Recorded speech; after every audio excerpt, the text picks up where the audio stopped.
Ons leef in 'n wêreld vandag wat propvol nuwe tegnologie en dan natuurlik skerms wat so verskriklik baie van ons tyd vat.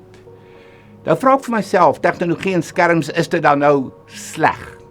Is dit dan nou net negatief? En die antwoord is onvoorwaardelik, verseker nie. Ek het al die skerms, ek is lief vir tegnologie, nie dat ek so verskriklik tegnologies gevorderd is nie, maar ek gebruik tegnologie op groot skaal, ek gebruik die internet, ek hou daarvan om te Google, ek hou van navorsing, en tegnologie help verskriklik daarmee, en skerms help verskriklik daarmee.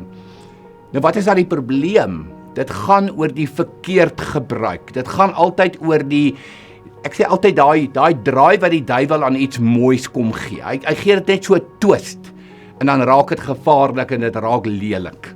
En dis presies wat gebeur met tegnologie en skerms. Iets fantasties om ons lewe vorentoe te vat en ons lewens te bevorder, wat net so 'n draai kry. In die eerste plek is daar groot verhoudingsskade as gevolg van te veel, die wangebruik van tegnologie en van skerms. In huise word daar nie meer gekommunikeer nie. Mense die tyd wat aan skerms afgestaan word, amptelik is Suid-Afrika nou die land wat die meeste tyd per dag op skerms deurbring. Meer as 9 ure per dag. Dan sê mense ek het nie tyd nie. Of in my gesin, ons het nie tyd vir mekaar nie. Dis tyd dat ons wegkom van skerms en skerms beter en reg gebruik. Daar's 'n verslawingsaspek van skerms. Internetverslawing, skermverslawing, verslawing aan videospeletjies, ons jong seuns, verslawing aan sosiale media, ons jong dames en vrouens reg oor die wêreld. Dit is verslawings aan pornografie, dit het alles te doen met verslawings as gevolg van tegnologie en skerms. En dan emosionele welstand. Emosionele welstand in Suid-Afrika op die oomblik is helder rooi ligte wat so flikker. Ons sit by die hoogste depressiekoers in die wêreld volgens van die nuutste varsste navorsingsinstituut aan Witwatersrand Universiteit.